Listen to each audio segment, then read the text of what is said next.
Okay, another set of solving quadratic equations by factoring. So same directions here. We're going to find the solution or solutions to the quadratic equations. We're going to check our solutions and state the solution set. Okay, in this first example, we have y cubed plus 9y squared minus 20y. Now, at first glance, this doesn't look like a quadratic equation. It looks like a cubic equation, doesn't it?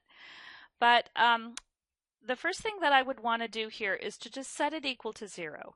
It's for some of you, you might be tempted to divide both sides by y. Really try not to divide by a variable ever. Dividing by a number, yes. Dividing by a variable to both sides of an equation is problematic. Because if y equals 0, division by 0 isn't allowed. So be careful with that. So the first thing that I want to do with y cubed plus 9y squared, add 20y to both sides. So set the equation equal to 0 in doing that. Okay, so now we have y cubed plus 9y squared plus 20y equals 0. And I'm looking at that left-hand side, y cubed plus 9y squared plus 20y. And the first thing that pops out at me is that they all have a y in common, so I can factor out a y. And in doing that, I'll be left with y squared plus 9y plus 20 equals 0. Okay? So now I'm looking at the y squared plus 9y plus 20. Its leading coefficient is 1. So I'm looking for factors of 20 that add to 9. So let's see, 2 and 10 won't get me to 9, but 4 and 5 will. 4 plus 5 is 9. 4 times 5 is 20. Okay, so there are our factoring numbers. So we have y plus 4 times the quantity y plus 5 equal to 0. Okay, so now careful here because you're used to having the two linear factors that you set equal to 0 and solve, but we have another variable there too, right? So any of these in the product can be 0. Y could be 0, or y plus 4 equals 0, or y plus 5 equals 0. Okay. So with y equals 0, there's no algebra to do, right? That is one solution that we could check in this. With y plus 4, subtract 4 from both sides, right? We have 0 minus 4. So y equals negative 4. Or y plus 5 minus 5 equal to 0 minus 5. So we have y is equal to negative 5. Okay, so we have those two solutions, y equal negative 4 or y equal negative 5, or y equals 0, right? So there's three that we need to check. Okay, so let's do that. If we check 0, I'm going to have 0 cubed, which is just 0, plus 9 times 0 squared equal to negative 20 times 0. Okay, so 0 cubed is equal to 0. 9 times 0 squared is 0. 0 plus 0 is 0, right? And negative 20 times 0 is 0, right? So y equals 0 works, okay? Now let's try y equal negative 4. If we had negative 4 cubed plus 9 times negative 4 squared, is that equivalent to negative 20 times negative 4? So negative 4 cubed is, okay, so let's see, 4 times 4 is 16. 16 times 4 is 64. So we're going to have negative 64. So negative 4 squared is 16. 16 times 9 is, let's see, 144.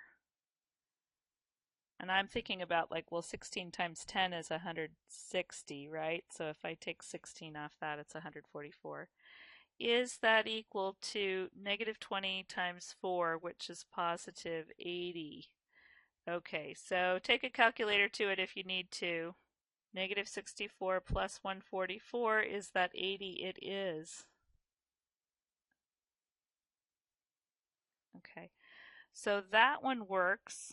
And now let's try y equal negative 5. So if I have negative 5 cubed plus 9 times negative 5 squared, is that equal to negative 20 times negative 5? Okay, so negative 5 cubed is negative 125. Negative 5 squared is 25. 25 times 9 is 225.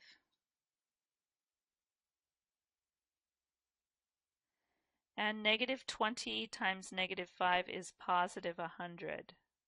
Okay, so negative 125 plus 225, is that equal to 100? It is. Okay, numbers here are bigger checking than they were just doing the actual problem. But you get the idea. You should be able to take all of your solutions, plug them back into the original equation, and get a true statement. Okay, so in this case, the solution set is negative 5, negative 4, and 0.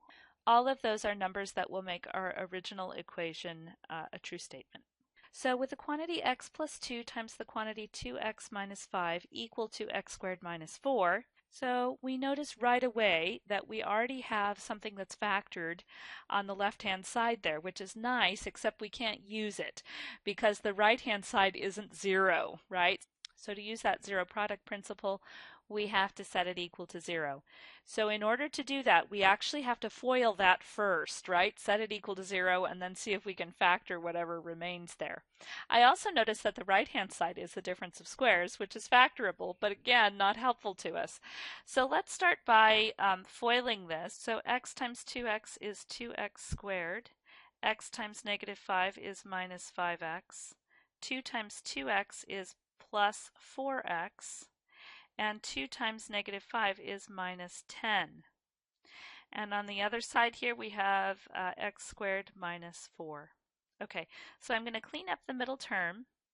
2x squared, negative 5x plus 4x is minus x, minus 10 equal to x squared minus 4. Okay, now from here, I want to move all of the terms that are on the right over to the left-hand side. So I'm going to subtract x squared, and I'm also going to add 4 to both sides. So I'm going to have 2x squared minus x minus 10 minus x squared plus 4, right? And that will make the other side 0. X squared minus x squared minus 4 plus 4. Okay, so I'm going to clean up the left-hand side here. 2x squared minus x squared is just x squared, right? Combining like terms. Minus x, and negative 10 plus 4 is minus 6 equal to 0, right? So we went from having a lot involved here down to this quadratic equation in standard form. The leading coefficient is 1, right? So we're looking for factors of negative 6 that add to negative 1. Well, I'm thinking negative 3 and 2, right? Negative 3 plus 2 gives us the negative 1. Negative 3 times 2 gives us negative 6. Okay, so here we go. We've got x minus 3 times the quantity x plus 2. All right, so that means that either x minus 3 equals 0 or x plus 2 equals 0, right? Because we've got that product set equal to 0 now, so we can utilize that zero product principle. Okay, so now we have x minus 3 plus 3 equal to 0 plus 3, right? Adding 3 to both sides, so we get x equal 3. And then x plus 2 minus 2 equal to 0 minus 2. So x is equal to negative 2. All right. Now, of course, then the question is, do both of these work? I'm going to stick x equal 3 up into the original equation. I'll have 3 plus 2 times the quantity 2 times 3 minus 5, right? Sticking 3 in for x. And on the right-hand side, I'll have 3 squared minus 4. Okay, so now on the left-hand side, 3 and 2 is 5.